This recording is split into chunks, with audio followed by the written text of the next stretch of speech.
सदक़ल्लाहु मौलाना अज़ीम। मुकर्रम मोहतशम सादात इकराम, उलमाए ज़िवकार, मेहमानान ज़ी एहतिशाम, सना खनान शीरी लिसा, मुअज़्ज़ज़ हाज़रीन व सामईन, अल्लाह तबारक व तआला का लाख लाख शुक्र है कि जिसने हम सबको अपने प्यारे हबीब मुकर्रम सल्लल्लाहु अलैहि वसल्लम की अजीम उम्मत में पैदा फरमाया। आपके गाँव में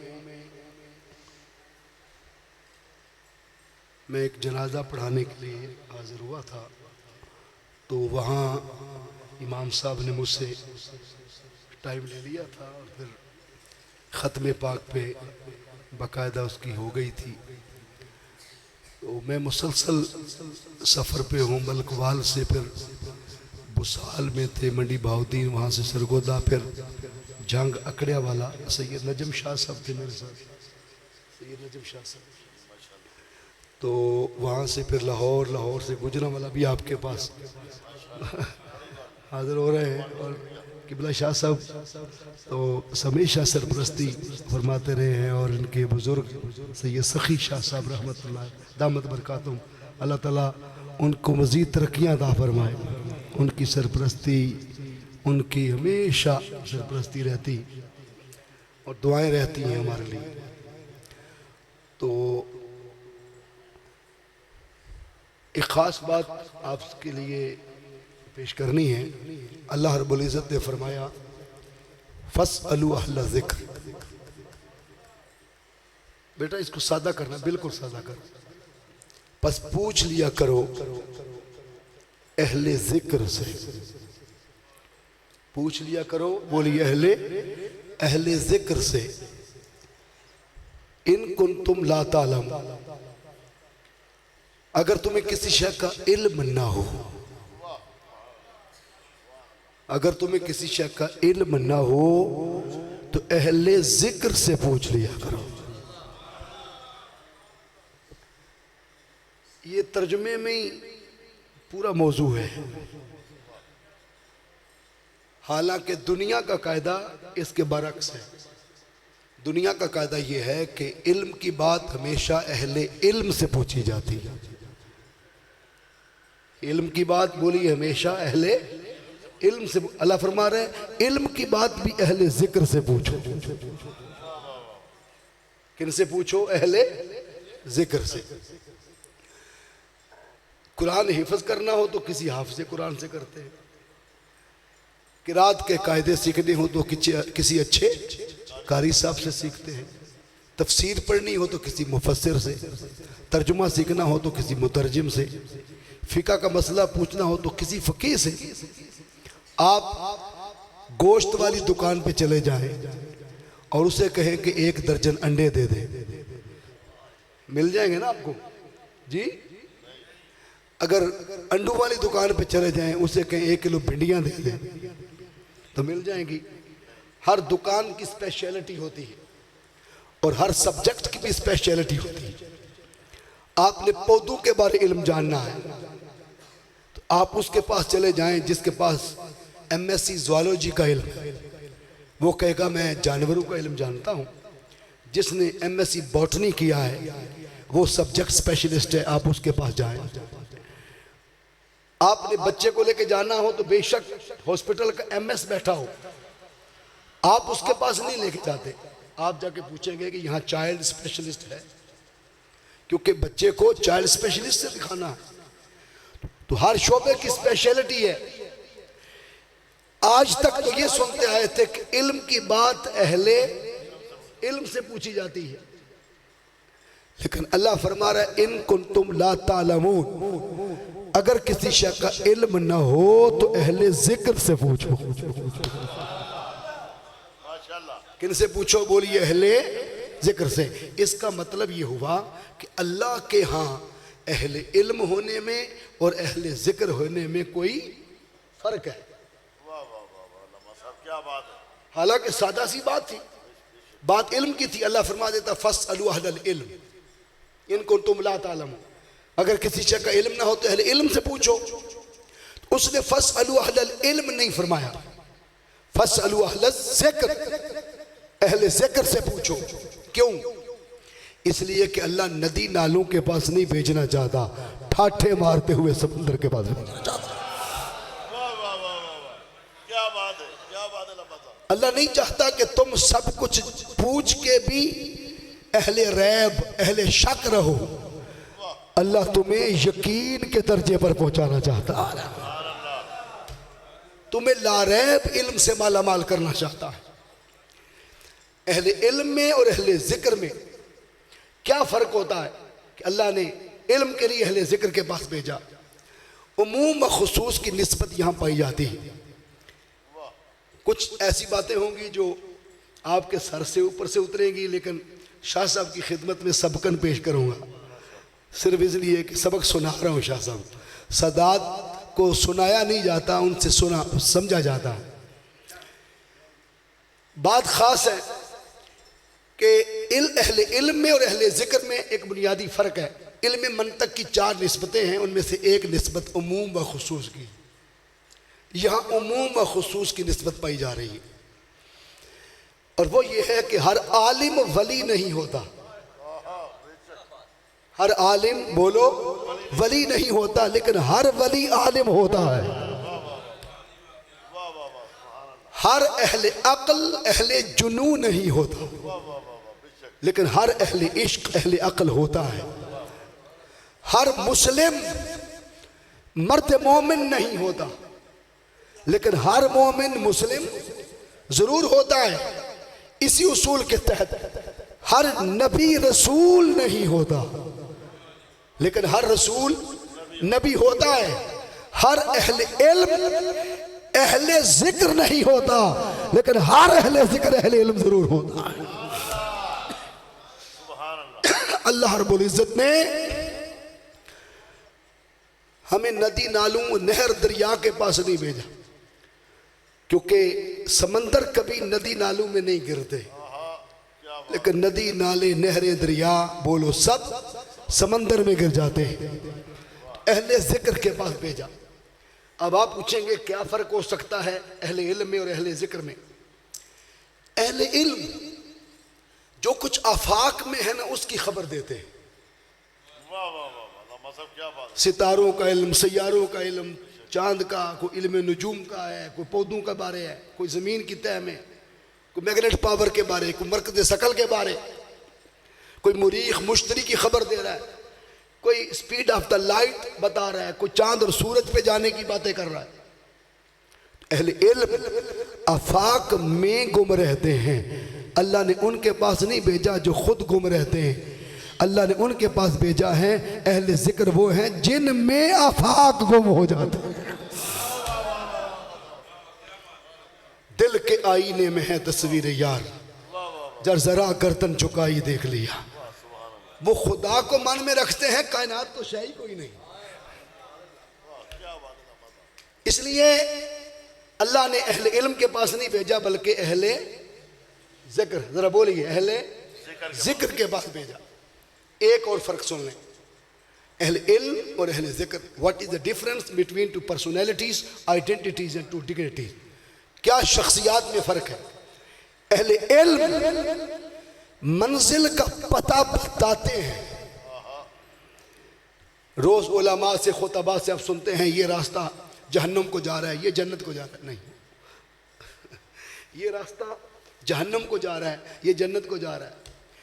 इस हाथ में नामे माल होगा तो बंदा जहन्नुम में जाएगा, इसमें होगा तो बोलो जन्नत में जाएगा।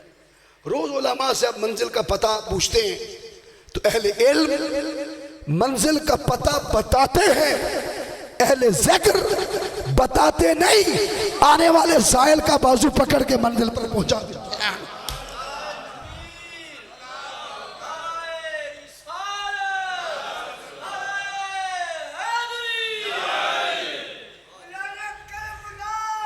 जंग रोड पर जब मैं सफर पे था, तो जंग रोड पे पीर शाह लजपाल का ज़बा आस्ताना, जहां मेर अली शाह भी मुरीद बन के आए, जब पीर करम शाह साहब भी मुरीद बन के आए, पीर सईद हैदर शाह साहब जलालपुर शरीफ वो भी मुरीद बन के आए। बड़ा आस्ताना है। तो गुजर रहा था तो मैंने भी हाजिरी पेश की, गुस्ल हो रहा था, हाजिरी पेश की। वहाँ मुझे एक बात याद आई अहले इल्म और अहले ज़िक्र में। पीर मेर अली शाह साहब रहमतुल्लाह अलैह ने 30 साल 30 बरस मुर्शिद के वुजू के लोटे भरे। ये सैयद शे मेर अली शाह और वो सैयद नहीं थे, सियाल थे। अब पीर मेर अली शाह रहमतुल्लाह अलैह हर रात लोटा लेके दरवाजे के बाहर खड़े रहते, जिदू मुर्शिद उठेगा उदू ही सही। वो तहज्जुद के वक़्त आते, लोटा लेते, रफा हाजिर। 30 साल चलता रहा मामला। एक रात बारिश बड़ी शदीद हो गई, अल्लाह करे आज भी हो जाए। शदीद बारिश हो गई और शदीद बारिश की वजह से खाले नाले टूट गए। मेरे अली शाह रहमतुल्लाह अलैह ने सोचा कि मैं देखूं मुर्शिद ने गुजरना है, रास्ता जो है वो सही है या टूट गया है। तो वुजू का लोटा वहीं रखा, पानी का लोटा, और चल पड़े। जब देखा तो खाला नाला टूट चुका था, खुश्क मिट्टी मिली कोई नहीं कि खाला क्लियर कर दे। मुर्शिद के उठने का वक्त हो गया। अपने जिस्म की तरफ इशारा करके कहते हैं, मेरे अली तेरी मिट्टी किस दिन काम आएगी। आशिका ऐसे ना नहीं पाया। उस खाले में मेरे अली शाह खुद लेट गए। सर्दियों की ठिठुरती रात थी, उस पानी में खुद लेट गए। मुर्शिद ने जब गुजर रहे थे तो पैर सीने पे आया, तो पीर सियाल लजपाल ने कदम पीछे कर लिया और फरमाने लगे, मेरे अली अब हमारे रास्ते में लेटना शुरू हो गए हो, उठो, तुमने अदब की इंतहा कर दी, हम फजल की इंतहा कर देंगे। उठाकर सीने के करीब किया। पीर मेरे अली शाह फरमाते, जब मैं पीर सियाल के सीने के करीब होता था लग रहा था मैं मदीने के करीब हो रहा। जब सीना सीने से मस हुआ, मुस्तफ़ा की कचहरी सामने आ गई। मेरी निगाह बद्दुहा के मुखड़े पे पड़ गई, चेहरा मुस्तफ़ा पे पड़ गई। उस वक़्त पीर मेरे अली शाह पुकार उठे, कोई मिसल नहीं ढोलन दी, चुप कर मेरे लिए थे जा नहीं। सुबहान अल्लाह, मा अजमलका मा हसनका मा कमालका, किथे मेरे अली किथे तेरी सना, गुस्ताख अखियां किथे जा अड़ियां। ये वो वक्त था।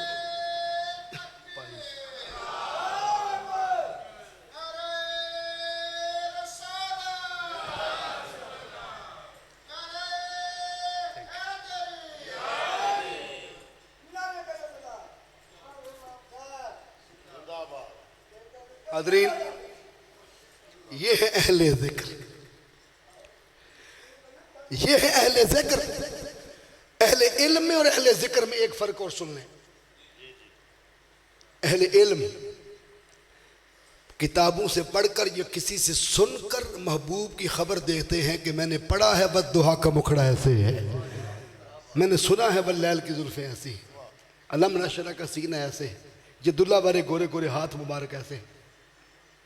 लेकिन अहले ज़िक्र किताबों से पढ़कर या किसी से सुनकर नहीं, पर्दा उठा के दिखा देते हैं। ये हुस्न मुस्तफ़ा है सल्लल्लाहु अलैहि वसल्लम।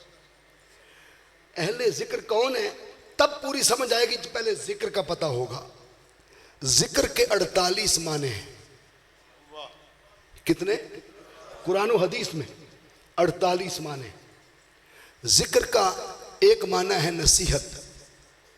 अल्लाह ने फरमाया फ़ज़क्किर इन्नमा अंत मुज़क्किर, महबूब आप नसीहत फरमाएं इनको, कायनात में सबसे बड़े नासे आप हैं। ज़िक्र का एक माना है सलात यानी नमाज।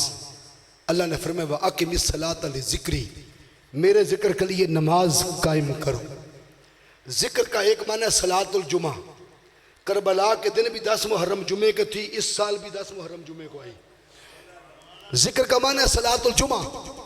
अल्लाह ने सूरतुल जुमा में फरमाया या अय्युहल्लज़ीना आमनू इज़ा नूदिया लिस्सलाति मिन यौमिल जुमा फस्अू इला ज़िक्रिल्लाहि व ज़रुल बैअ। ऐ ईमान वालों, जब जुमा के लिए बुलाया जाए तो अल्लाह के जिक्र के लिए दौड़े दौड़े आया करो और कारोबार छोड़ दो। जिक्र का आज का हमारा मतलूब और मकसूद माना, जिसकी बेस पर आज की मेरी गुफ्तगू है। जिक्र का आज का मकसूद माना है कुरान। बोलो जरा क्या है? कुरान। अल्लाह ने फरमाया व मौइज़तुम व ज़िक्रा लिल मोमिनीन, ये कुरान मोमिनीन के लिए जिक्र है। कहीं फरमाया इन हुवा इल्ला ज़िक्रुल लिल आलमीन, ये कुरान सारे जहानों के लिए जिक्र है। और कहीं बड़ा क्लियर कट ये माना लिखा, इन्ना नहनु नज़्ज़लना ज़िक्रा व इन्ना लहू लहाफ़िज़ून, हमने इस जिक्र को नाजिल किया। यहां जिक्र से मुराद क्या नाजिल हो रहा है? कुरान पाक। तो जब जिक्र का माना कुरान हुआ, इब्ने अब्बास फरमाते हैं तफसीर इब्ने अब्बास में, काजी अज्जाज ने शिफा शरीफ में लिखा, काजी सनाउल्लाह पानीपती ने तफसीर मज़री में लिखा, शाह इस्माइल हक्की ने तफसीर रूहुल बयान में लिखा, पीर करम शाह साहब ने ज़ियाउल कुरान में लिखा, और मेरे उस्ताद शेखुल इस्लाम डॉक्टर मोहम्मद ताहिरुल कादरी मद्दज़ल्लाहु अली ने इरफानुल कुरान में लिखा। हर मुफस्सिर ने लिखा कि जिक्र को हटाकर जब उसकी जगह उसका मना कुरान रखें तो अब तफसीर होगी फस्अलू अहल ज़िक्र ऐ फस्अलू अहलल कुरान इन कुंतुम ला तालमून। अगर किसी शय का इल्म ना हो तो अहले कुरान से पूछा कर, अहले जिक्र से पूछो, यानी बोलो अहले। अब मंजिल करीब आ गई है, मेरी गुफ्तगू की तमहीद खत्म हो गई, बड़ी तवज्जो। अहले जिक्र से पूछो यानी बोलो अहले कुरान से पूछो। जरा नीचे वाले सारे बोले अहले कुरान से पूछो। कौन है अहले कुरान? अगर मैं कहूं तो दूसरा आलिम तरदीद कर सकता है, अगर इमाम साहब कहें तो दूसरी मस्जिद का इमाम मुमकिन है उसके खिलाफ फतवा दे दे, लेकिन आओ साहिब कुरान से पूछते हैं। आका आपसे इख्तिलाफ राय रखने वाला मोमिन नहीं हो सकता, इसलिए आप फरमाएं who is that personality, who is that identity, who is that dignity. कौन है वो मुशख्खस जात जिसे अहले कुरान कहा जाए? ताजदारे कायनात ने जिसे अहले कुरान कहा, इस हदीस की राविया उम्मुल मोमिनीन हजरत उम्मे सलमा फरमाती है बंद हुजरा था, there was no any third person, तीसरा बंदा ही नहीं था। फरमाती है जो हुजूर के लबों से निकल रहा था सिर्फ मेरे कान सुन रहे थे। हदीस की वर्डिंग यू है, अन उम्मे सलमा था काला समेत रसूलुल्लाह सल्लल्लाहु अलैहि वसल्लम यकूल, फरमाती है मैंने सुना मुस्तफ़ा को फरमाते हुए, आका ने फरमाया कि अहले कुरान कौन है? हुजूर ने फरमाया अलीयन मअल कुरान वल कुरान मआ अलीयन ला यफ्तरिकान हत्ता यरिद अलैयल हौस। मुस्तफ़ा ने फरमाया मेरा अली हर वक्त सोहबत कुरान में रहता है, कुरान हर वक्त सोहबत अली अल मुर्तज़ा में रहता है। कुरान माइयत अली में, अली माइयत कुरान में, कुरान पे वस्ते अली, अली पे वस्ते कुरान, कुरान मरबूत अली, अली मरबूत कुरान, कुरान मंसूब अली, अली मंसूब कुरान, कुरान मुतअल्लिक अली, अली मुतअल्लिक कुरान, कुरान पे वस्ते अली, अली पे वस्ते कुरान। मुस्तफ़ा फरमाना चाहते हैं कायनात वालों, अली के बगैर किसी को कुरान समझ नहीं आ सकता और कुरान के बगैर किसी को अली का मुकाम समझ नहीं आ सकता।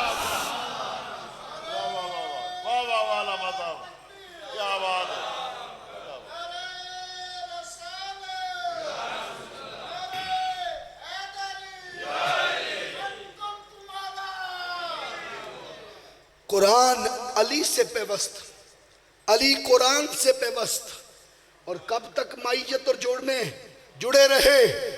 हुजूर ने फरमाया ला यफ्तरिकान। किबला ये तस्निया मुजारे है, और तस्निया की खूबी है मुजारे की, उसमें प्रेजेंट और फ्यूचर, हाल और मुस्तकबिल दोनों बैक वक्त पाए जाते हैं।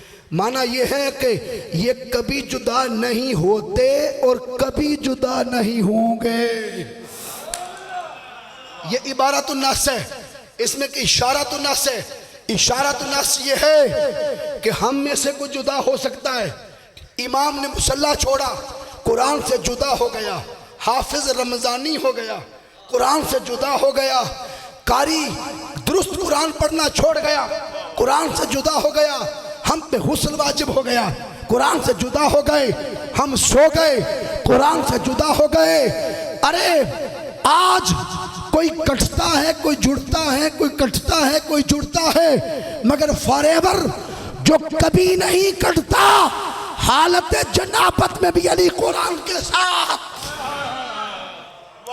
पहाड़ की चोटी पर भी कुरान के साथ, गार की तह में भी कुरान के साथ, मक्के में साथ, मदीना में साथ, उहद के पहाड़ पर साथ। अरे मुस्तफ़ा फरमाना चाहते हैं सफर में इकट्ठे, हजर में इकट्ठे, बदर में जब 26 लोग तन्हा मौला अली ने मारे थे, अली तन्हा नहीं, कुरान साथ था। खैबर की फतह में जब किले को पैर की ठोकर से उड़ाया था, अली तन्हा नहीं, कुरान साथ था। और जब मरहब के सर पे तलवार मार के 2 टोटे किया था, अली तन्हा नहीं, कुरान साथ था। सुभान अल्लाह, सुभान अल्लाह। फरमाया ला यफ्तरिकान,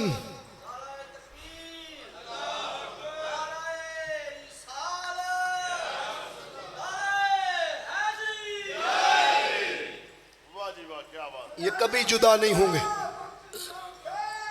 ये कभी जुदा नहीं होंगे।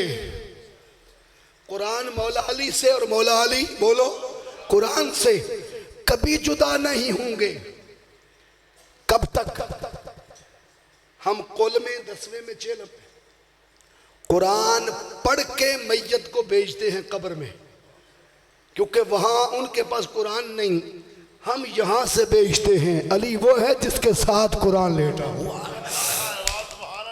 हुजूर ने फरमाया हत्ता यारिद अलैहिल हौज, ये कब तक इकट्ठे हैं? हुजूर फरमाते हैं मैं हौज़े कौसर पर आशिकों को जाम पे लाऊंगा, हर कोई तन्हा तन्हाएगा। उस दिन भी कुरान अली से, अली कुरान से जुड़ के आ रहेगा।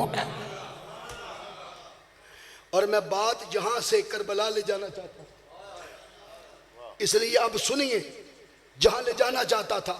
अगली हदीस सुनेंगे तो बात इनरेलेवेंट हो जाएगी। पहले हुजूर ने मुशख्खस हस्ती मौला अली का नाम मेंशन किया और आगे फरमाया अल कुरान मा अहलु बैती व अहलु बैती मा अल कुरान लन यफ्तरिक हत्ता यरिद अलैहिल हौज। हुजूर ने फरमाया कुरान पूरी अहले बैत से जुड़ गई और पूरी आल कुरान से जुड़ गई।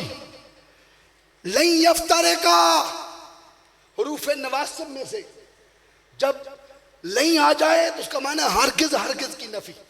निगाह नबूवत करबला का दिन देख रही थी, इसलिए हुजूर ने फरमाया ये हरगिज हरगिज जुदा नहीं होंगे।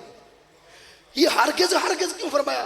ला यफ्तरिका का फरमा सकते थे, लई यफ्तरिका फरमाया हरगिज हरगिज जुदा नहीं होंगे। क्यों? 18,000 ज़ुल्म की तलवारें हुसैन का सर तो तन से जुदा कर सके, मगर सरे हुसैन से कुरान को कोई जुदा नहीं कर सका।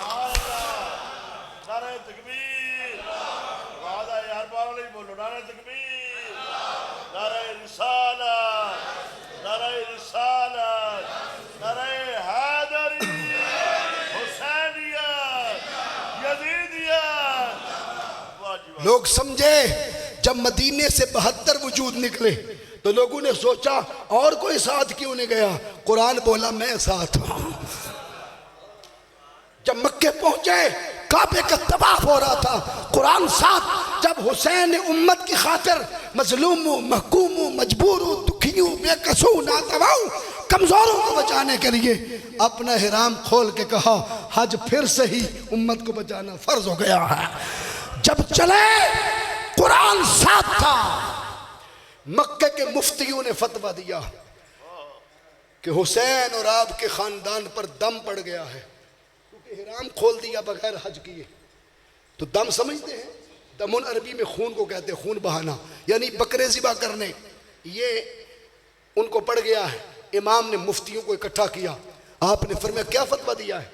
आप पर दम पड़ गया है। इमाम ने फरमाया किस में दम खम है? क़यामत तक हुसैन जैसा दम देने का। तुम बकरों का खून मांगते हो, मैं अली अकबर का देने जा रहा हूं। तुम बकरों का खून मांगते हो, मैं अली असगर का देने जा रहा हूं। मैं ओनो मोहम्मद का देने जा रहा हूं। मैं कासिम बिन हसन का देने जा रहा हूं। मेरे जैसा दम कायनात में कौन देगा? इसलिए इमाम करबला में पहुंचे।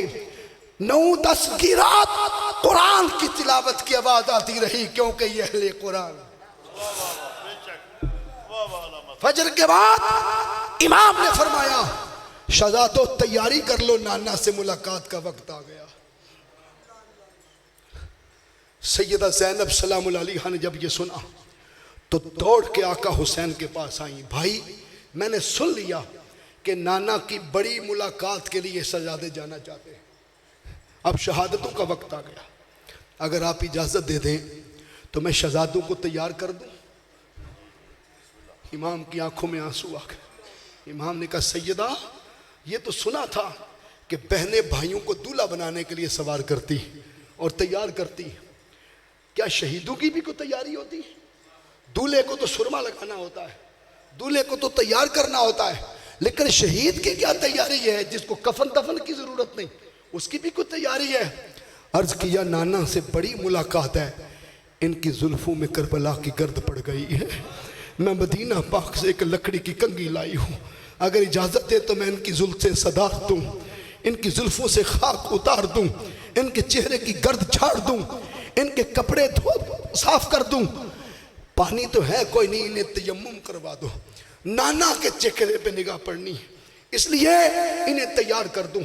सैयदा सारे शहजादों को इजाज़त लेके खैमे में चली गई, लेके सबको चली गई, लेकिन आप हैरान होंगे जब जंग लग जाए तो माएँ बच्चों को लगाकर कुंडी अंदर छुपाती हैं या गली में निकालती?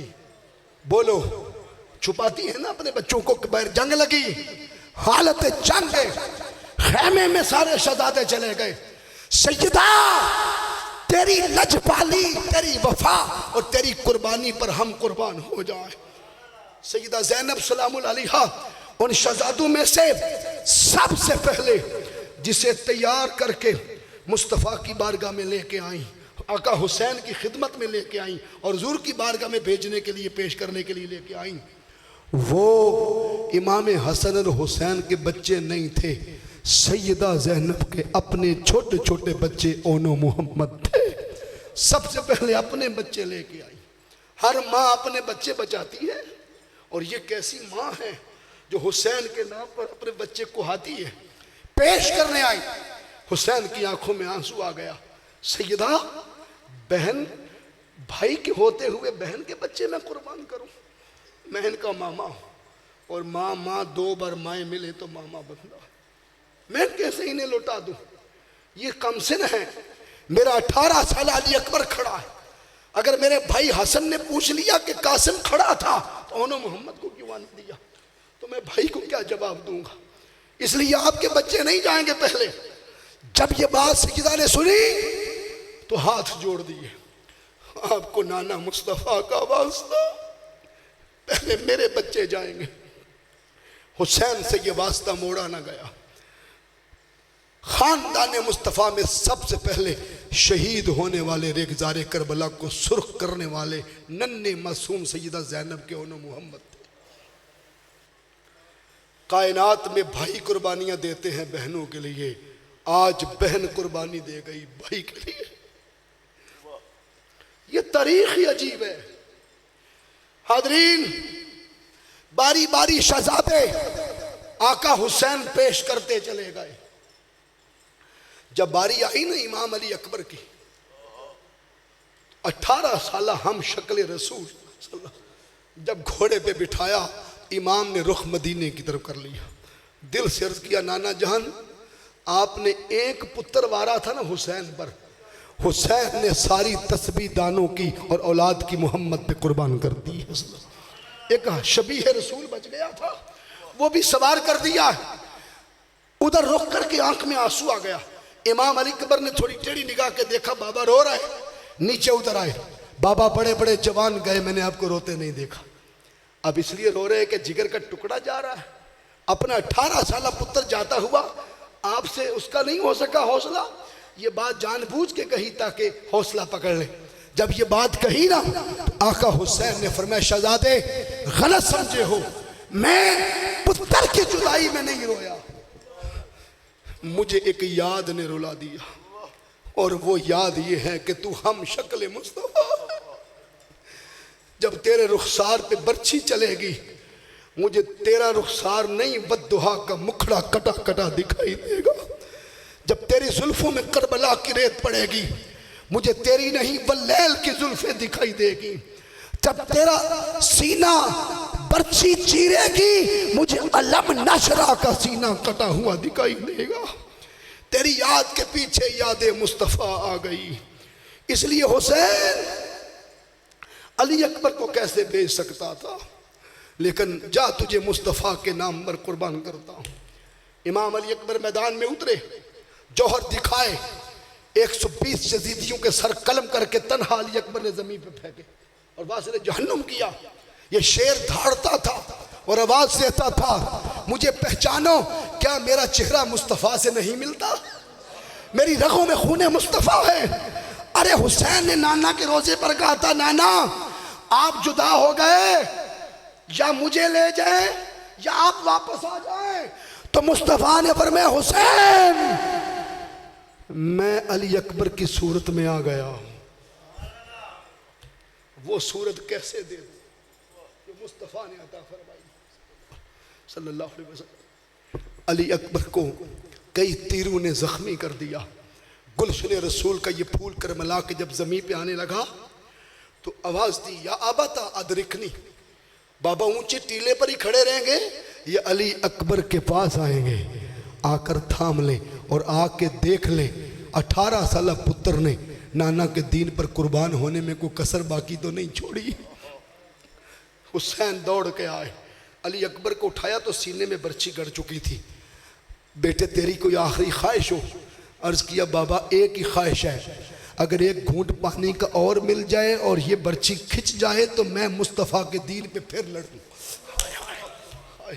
मैं फिर लड़ूं। इमाम ने कहा, पानी तो नहीं है, लेकिन नाना ने जो जुबान चूसी थी थोड़ी तरी बच गई है, वो भी तू ले ले। हुसैन ने अपनी सारी तरी अली अकबर के मुंह में डाल दी। उठे, लेकिन बर्छी आड़े थी। कहा, बाबा ये बर्छी खींचे, ये रुकावट है। बर्छी इमाम ने जब खींची ना तो अली अकबर फिर गोद में गिर गया। सीने से मोटी फवार खून की आसमां की तरफ बुलंद हुई। हुसैन ने हथेली पे दे के फिजा में लहरा दिया। अर्ज किया, मौला अली अकबर का खून भी ले ले मगर मेरे नाना की उम्मत को बख्श देना। जो अपने बच्चों का खून दे के तुम्हें बचा गए, तेरी बख्शिश का सामान कर गए, उसे हुसैन कहते। इसलिए कि सीखा उत्ते मक्खन पकाना, डाटा औका काम में बचड़े दे के तीर बचाना सखी हुसैन दा काम है। इमाम अली अकबर को उठाकर सफेद चादर में लपेट कर जब खैमे की तरफ चले, ये मैं पानी पी रहा था, आप ही पी रहे होते हैं। ये सारा साल आपको 6 सुन्नतें मिलती, ये जब चाहो ले सकते हो, लेकिन गमे हुसैन में रोना भी सुन्नत मुस्तफ़ा है। ये मौसम है इस सुन्नत का, और मौसम चावल का हो तो गंदम नहीं काश्त करते। अगर इस मौसम में तुझे आंसुओं की खैरात नहीं मिली ना तो तुझे मुस्तफ़ा की ये सुन्नत फिर कभी नहीं मिल सकती। इस सुन्नत रसूल से महरूम ना होना। और ये कोई आम शहादत नहीं है कि सोग 3 दिन मनाया जाए। तेरे मेरे पुत्र हूं तो सोग 3 दिन है। हुसैन का गम क़यामत तक चलेगा, और गमे हुसैन में आंसू क़यामत तक चलेंगे। दलील ये है कि अब तो हुसैन शहीद हो चुके ना, अभी शहादत से 51 बरस पहले, अभी शहीद नहीं हुए, कितने बरस? 51 साल पहले सिर्फ जिब्रील ने इमाम हुजूर को खबर दी थी कि आका जिस हुसैन को चूम रहे हैं ना, इसको शहीद कर दिया जाए। नबी की आंखें बरस पड़ी थी। अगर 3 दिन का गम होता तो 51 साल पहले मुस्तफ़ा शहजादे को गोद में लेके क्यों चूम रोते। और सहाबी कहते हैं, मैंने देखा कि आधी रात को हुजूर हुसैन की गर्दन चूम के रोते थे। मैंने पूछा, सरकार चेहरा चूमा जाता है, पेशानी चूमी जाती, आप गर्दन चूम के रोते हैं? हुजूर ने फरमाया, अखबरनी जिब्राइल अन इब्न हुसैन युक्तल बादी बिअर्दिन युकालु लहा करबला। जिब्रील ने मुझे सारी रात सोने नहीं दिया, आपके शहजादे हुसैन की गर्दन करबला में काट दी जाएगी। ये लम्हे हैं, और हम तो आंसू बहाने से कासिर है ना। अभी हुजूर की सुन्नत असल पता क्या है एक सहाबी कहते हैं मैं गली से गुजर रहा था, आधी रात को मुस्तफ़ा के रोने की ऊंची आवाज़ मुझे गली में पहुंची। मेरे कदम रुक गए, मैंने इजाज़त तलब की। मैं अंदर गया तो सीने पर कुछ उबार था, चादर में कुछ छुपा रखा था। मैंने पूछा आका चादर में क्या है? फ़कशफ़ल हिजाब नबी, हुजूर ने कपड़ा हटाया। इधर हसन थे, इधर हुसैन थे, और आधी रात को हुजूर उन्हें चादर के अंदर से चूम चूम के रो रहे थे। आका रोना कैसा? फरमाया शहजादे हुसैन की शहादत की खबर सुनी है। नबी तो खबरें शहादत पर रोए हैं, और तू हमें शहादत पर 3 दिन के शौक की बात करता है। हुसैन का गम कायनात में इतना बड़ा गम है कि जिस गम ने नबी के आंसू बहा दिए हैं।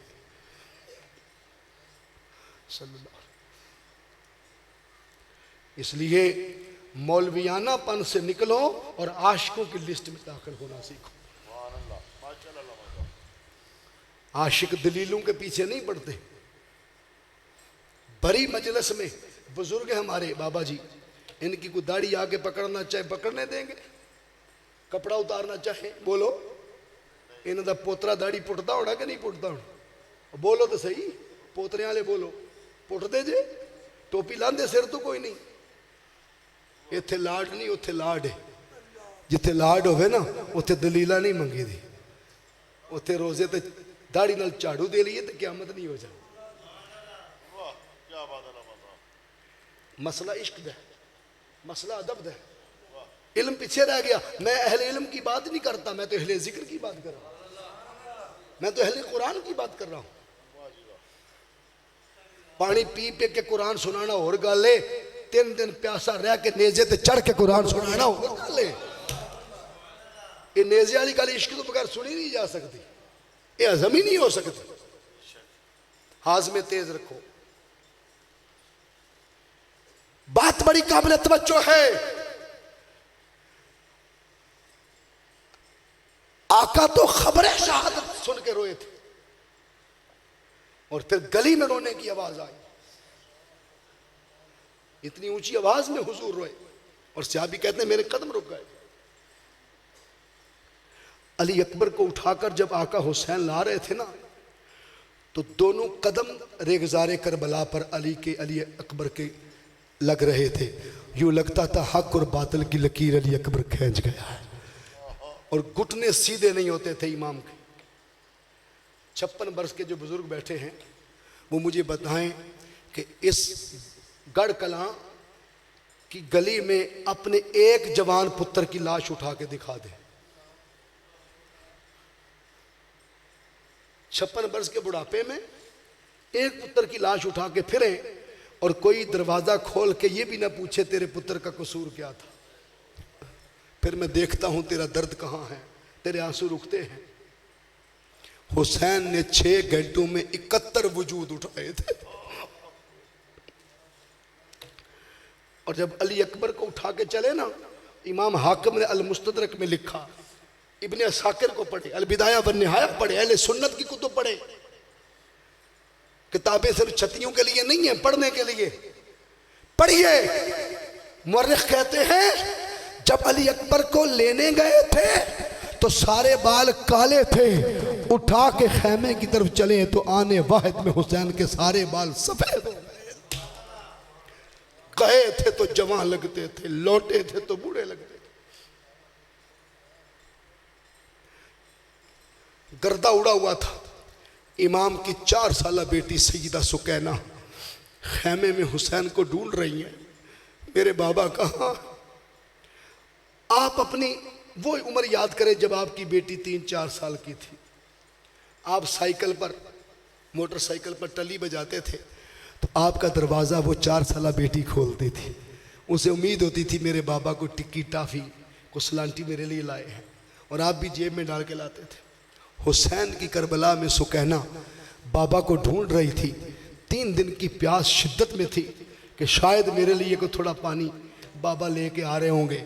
जब बाहर निकली, सामने निगाह पड़ी तो गर्दा उड़ा हुआ था, बाल चूंकि सफ़ेद हो गए थे, पहचान ना सकी कि ये मेरे बाबा हैं, पहचान ना सकी। रुख खैमे की तरफ करके कहती हैं सुकैना, फूफी ज़ैनब बाहर निकले, कोई बूढ़ा बाबा हमारे खैमे की तरफ आ रहा। जब ये कोई बाबा की सदा इमाम ने सुनी ना तो कहने लगे, सुकैना बाल सफेद क्या हुए कि तूने बाबा को पहचानने से इनकार कर दिया। सैयदा ज़ैनब ने उठाकर चूम के कहा, कोई नहीं, तेरे अपने बाबा हुसैन हैं। अली अकबर की जवानी ने हुसैन को बूढ़ा कर दिया। इमाम ने अली अकबर को उठाया हुआ था। सुकैना दौड़ के आगे बढ़ी, कहती हैं सफ़ेद चादर में लगता है कि मेरे लिए पानी की मश्क छुपा के ला रहे हैं।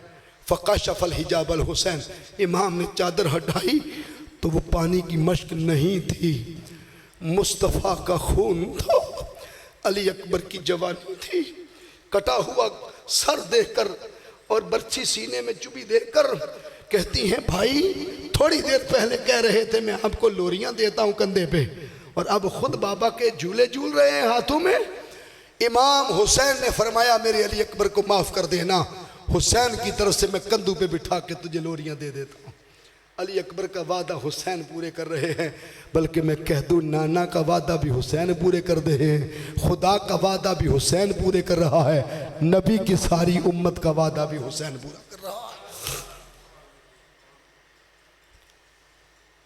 हजरत अब्बास आगे बढ़े इमाम अली अकबर की जवानी के बाद, भाई अब मुझे इजाज़त दे, मुझसे रहा नहीं जाता। हजरत अब्बास को इमाम ने फरमाया, तू तो अलम का पासदार है, तूने तो झंडे की हिफाजत करनी है, तुझे कैसे इजाज़त दे दे। आपको पता है हजरत अब्बास ने अपने बाजू उस अलम के लिए क्यों कटवा दिए थे? वो आम कपड़े का अलम नहीं था, वो आम सोटी वाला अलम। झंडे बनते रहते हैं, लोग जुलूस में लेके निकलते हैं, फिर आके फेंक भी देते हैं, रख भी देते हैं दफ्तरों में, साल साल पड़े रहते हैं। वो आम झंडा होता तो हजरत अब्बास को बाजू कटवा कर भी हिफाजत करने की जरूरत नहीं थी। झंडा लगता भी है, गिरता भी है, लेकिन वो कैसा झंडा था आज पहली बार सुनेंगे। इस हाथ में पकड़ा तो बाजू कट गया, इस हाथ में पकड़ा ये भी कट गया, फिर गर्दन में यूं पकड़ लिया, गर्दन कट गई।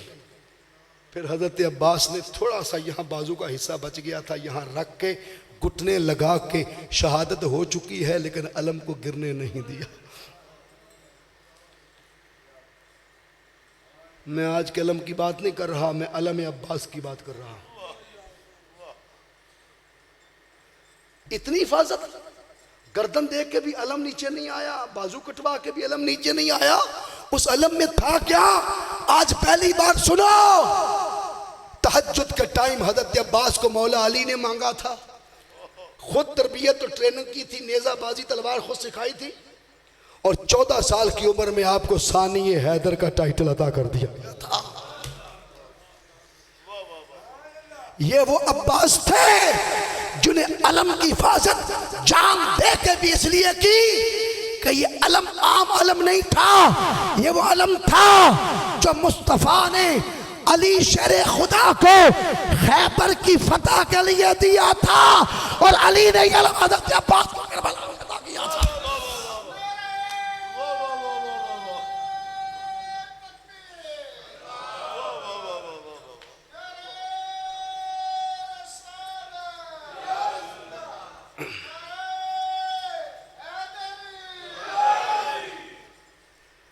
अब्बास कीमत जानते थे उस अलम की।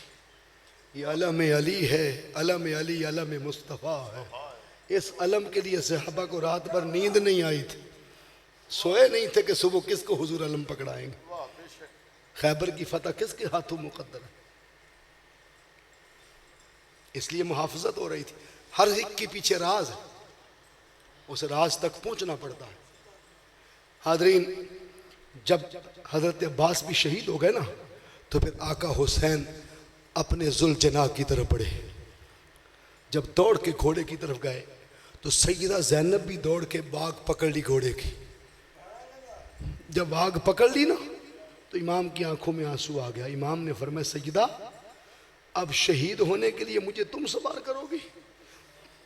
अर्ज़ किया, भाई आपने 71 सवार किए, आपको सवार करने वाला बीमार है। बहन वारी वारी जाए, बहन कुर्बान जाए। अब कोई नहीं बचा तो बहन सवार करेगी। सैयदा तेरी जुरत को सलाम है, हया की बहकर सैयदा करबला के मैदान में भाई की घोड़े की वाग पकड़ ली।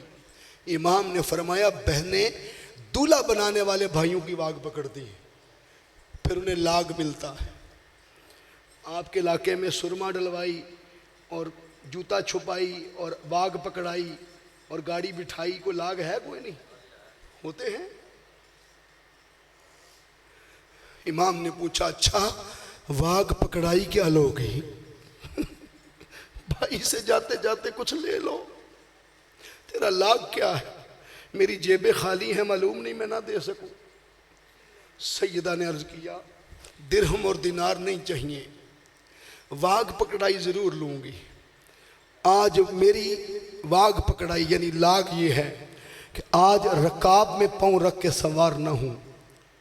बहन हाथ फैलाती है, मेरे हाथों पे कदम रख के सवार हूं, और आपके टूटे हुए तस्मे वाले नालैन की जो खाक मेरे हाथों पे गिरेगी ना, वही मेरा लाग होगा।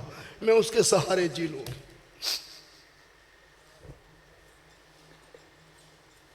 सैयदा की डिमांड पर इमाम ने कदम उनके हाथों पे रख दिया। जब रखा तो कदम डगमगाया, वापस मोड़ लिया। सैयद सवार नहीं हुए।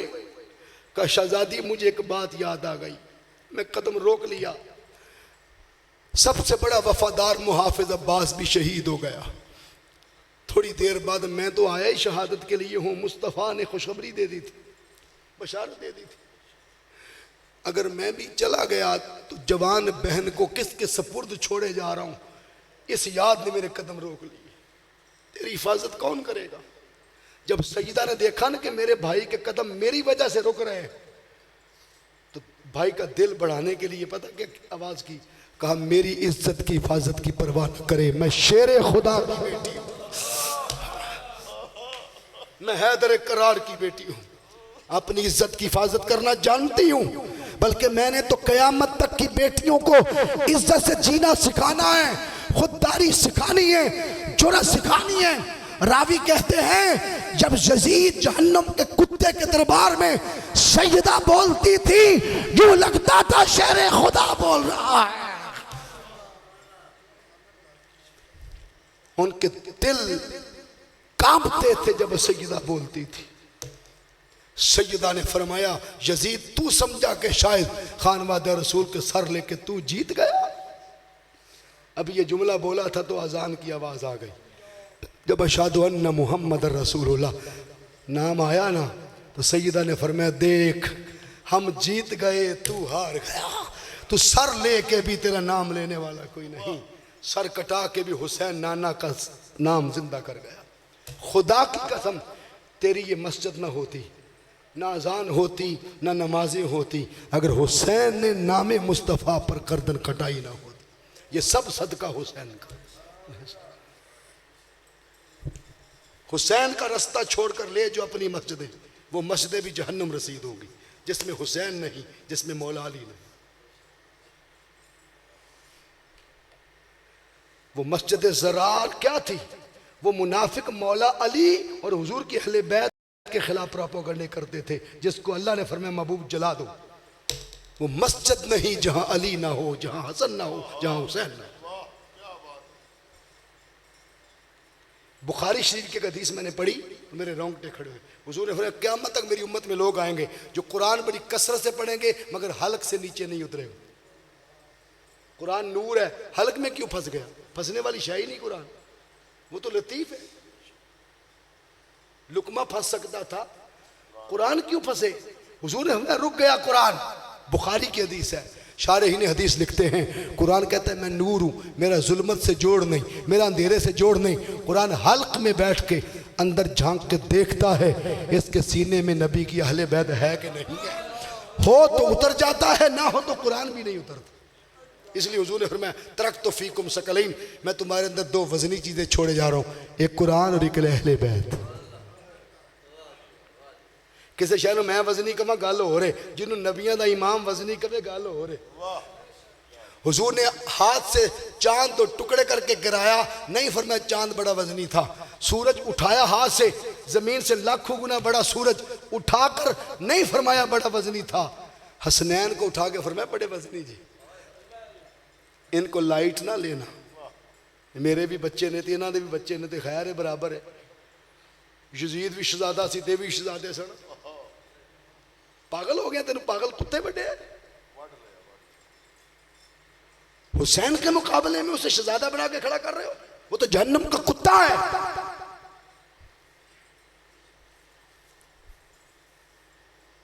मेरे शेखुल इस्लाम ने यजीद की लानत और कुफर पर 700 सफ़ों की किताब लिख दी।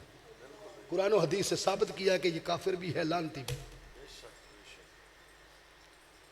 अल कौलुल मतीन फी अम्र यजीद लईन, ये नाम है किताब का।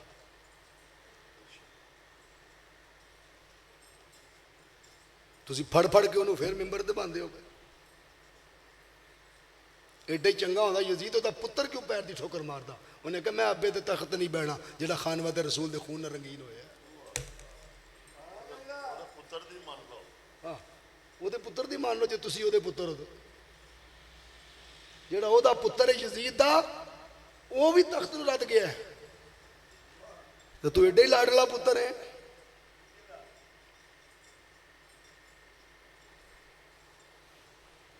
लोग नॉर्मल नहीं है गल। हज़रत उमर बिन खत्ताब रज़ी अल्लाह तआला के बेटे अब्दुल्ला बिन उमर, खिलाफत का दौर है, खलीफा दोम का दौर है, जंग जीती, माल गनीमत तकसीम हो रहा है। इमाम हुसैन अलैहिस्सलाम को हज़रत उमर ने 1000 सिक्के दिए और अपने बेटे अब्दुल्ला को 500 सिक्के दिए। हज़रत अब्दुल्ला ने अर्ज़ किया, बाबा खलीफा भी आप हूँ, जंग भी जीते और फिर मैंने जंग में शिरकत भी की हो, हसनैन बच्चे हैं, जंग में शरीक भी नहीं हुए, उन्हें 1000 सिक्के और मुझे 500।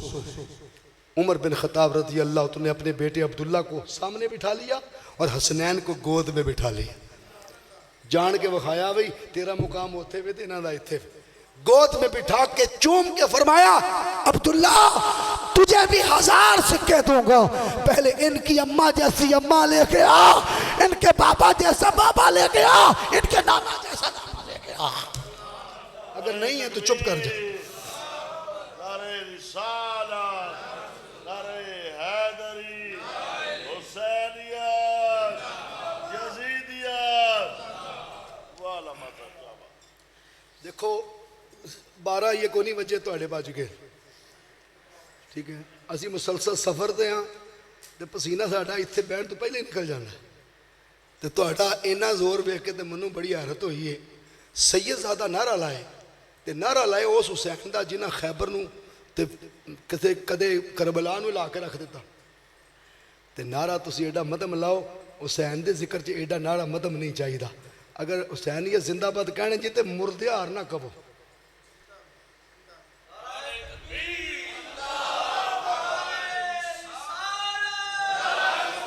हुसैनियत, हुसैनियत,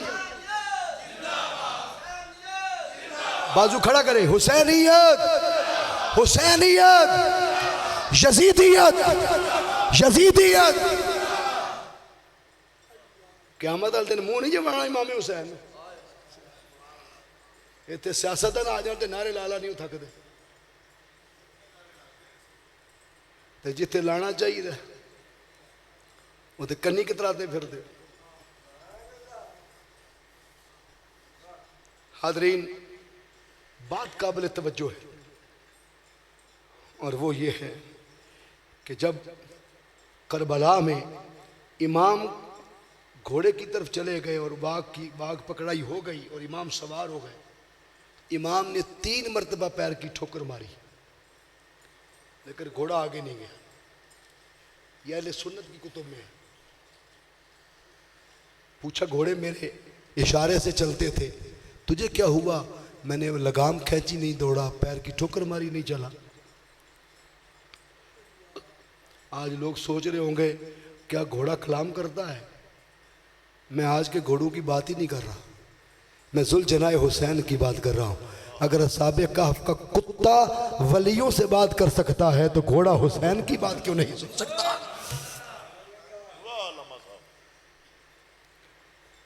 जुबान हाल से रो पड़ा घोड़ा, आंखों से आंसू निकल पड़े और सर उठा के पटक के जमीन पे मार के जुबान हाल से अर्ज करता है, आका सारी जिंदगी आपका हुक्म माना है,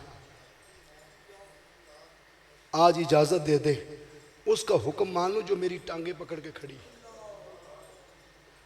इमाम ने नीचे उतर के देखा तो 4 साल वही सुकैना घोड़े की अगली टांगे पकड़ के खड़ी है और कह रही है, मेरे बाबा को ना ले जाना, मुझे नींद बाबा के सीने पे आती है। मैंने सबसे छोटी अपनी बेटी का नाम भी सुकैना रखा हुआ, इमाम की बेटी के नाम पर। मैं आधी रात को जब जाता हूँ जलसे करके, तो वो रात को कई बार जब उठती है उसकी आंख खुलती है तो वो मेरे सीने पे आ जाती है, तो मुझे हुसैन का सीना याद आ जाता है। सैयदा सुकैना कहती, जुलजनाह बाबा को इधर ना ले जाना। नन्ही जुबान से ये बात सुनकर इमाम ने उठाया, चूमा और सैयदा ज़ैनब के सुपुर्द करके कहा, बहन तूने हुसैन पर बड़े एहसान किए हैं, बदला तो ना नहीं देंगे, लेकिन जाते जाते एक एहसान और करती जा। मेरी शहजादी को सीने पे सोने की आदत हो गई है, जब इसे नींद आए अपने सीने पे सुला लेना, सीना तेरा होगा, ठंड हुसैन की आती रहेगी। हाजरीन, ये इतनी दर्दनाक कहानी है करबला की कि सीना चीरती है, आंखें बरसाती है और क़यामत तक हमें ये पैगाम देती है कि लोगों आओ, आज वक्त है, हुसैनियत भी चल रही है, यजीदियत भी चल रही है। और अगर गली नाली मोड़ और स्कूल बनवाई और पुत्र भर्ती करवाई, अगर इस नाम पर तूने जालिमों के हाथ में संदूकड़ी में हाथ देना है तो फिर तू यजीदियत का किरदार अदा कर रहा है। और अगर मफादात से बाला होकर अच्छे नेक साले किरदार वाले बंदे का साथ देने के लिए तू आगे बढ़ा है तो समझो तू हुसैनियत अदा कर रहा है। आज लोग कहते हैं खैर ये मेरी पर्ची न लकी होना है, ये लेटेस्ट तरीका है बैत का। इमाम के दौर में पर्ची नहीं डलती थी, हाथ पर हाथ रख के पर्ची डलती थी और वो सियासी बैत थी। आपकी ये सियासी बैत है। पीर साहब मौजूद हैं, ये भी आशिकों के घर से तल्लक रखते हैं, इसलिए बात कह रहा हूँ। और कहानी होंगी तो शायद मैं थोड़ा जहा एहतियात कर जाता, बढ़ा जाता, लेकिन इन्हों का तल्लक भी चूंकि इस तरह ही है। बैत तारीख इस्लाम में कभी तवीज़ डाकू के लिए नहीं हुई। असी सारी जिंदगी बैत इस वास्ते की दी कि रूहानी वज़ाइफ मिलनगे, इस साल दे लै जाऊंगा तो अगले साल फिर आके लै जाऊंगा। बैत रिजवान जो पहली बैत थी जिसको कुरान ने इन्नमा युबायिऊन का टाइटल दिया और इतनी पसंद की थी रब ने बैत के यदुल्लाह फौका ईदीहिम कह के रब ने क्या सोनिया इस बैत नूं वेख के दिल करदा कि अज तेरे हाथ नूं अपना हाथ कवां। एडी उच्ची बैत हुजूर ने वजीफियां वास्ते नहीं की थी। हज़रत उस्मान दे कतल की शहादत की खबर पहुंची, हुजूर ने फरमाया हाथे हाथ रखो, मकतूल दे हक वास्ते निकलना ये बैत है, गरीबां दे हक की आवाज़ बुलंद करना ये बैत है। मेरे शहर सियालकोट का एक कलंदर है जिदे चेहरे ते दाढ़ी नहीं लेकिन हर दाढ़ी वाला लामा कहता है। इकबाल ने ऐसे नहीं कहा था, निकल कर खानकाहों से अदा कर रस्म शब्बीरी, गद्दियों रास्तानों से निकलना होगा, उठना होगा। इमाम से बड़ा तवीज़ किसका था? इमाम से बड़ा धागा किसका था? इमाम से बड़ी फूंक किसकी थी?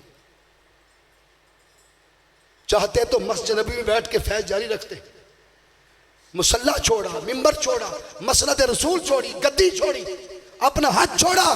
करबला में यतीमों मिस्कीनों दुखियों की खातिर आना।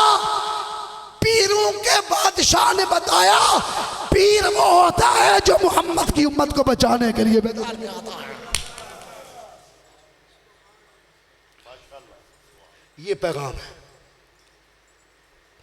बैत वास्ते वो बंदा लिखो जड़ा सिर फिरिया हो, जड़ा हजूर दे दीन ते कुर्बानी देने वास्ते तैयार, ओदे हाथ ते बैत करो। बैत वास्ते हक तलाश करो, जड़ा हक ते जान दे, जड़ा जेब वाल ध्यान रखे उत्थे बैत ना करो, लुटे जाओ। जड़ा दिलों ते नजर रखे, उथे बैत करो। हाजरीन, वक्त बहुत सारा बीत गया और मैं आपके 12 बजा चुका और मेरा भी एक मुसलसल सफ़र है, थकन है, थकावट है। शहादत अली अकबर तक मैंने अर्ज़ किया, या शहादत अब्बास तक की बात, इमाम आली मुकाम की शहादत आप पर उधार रही ज़िंदगी में। फिर कभी इमाम आली मुकाम अलैहिस्सलाम की शहादत से अपने आँखों को वज़ू करवाएंगे। कत्ले हुसैन असल में मर्गे यजीद है, इस्लाम ज़िंदा होता है हर करबला के बाद। और ऐसे बन के जाओ कि मेरे पास कुछ भी न था, रोज़े महशर नबी का वसीला ही काम आ गया है। मज़ा तब है महशर में सरकार कह दे, वो देखो हमारा गुलाम आ गया। वमा अलैना इल्लल बलाग।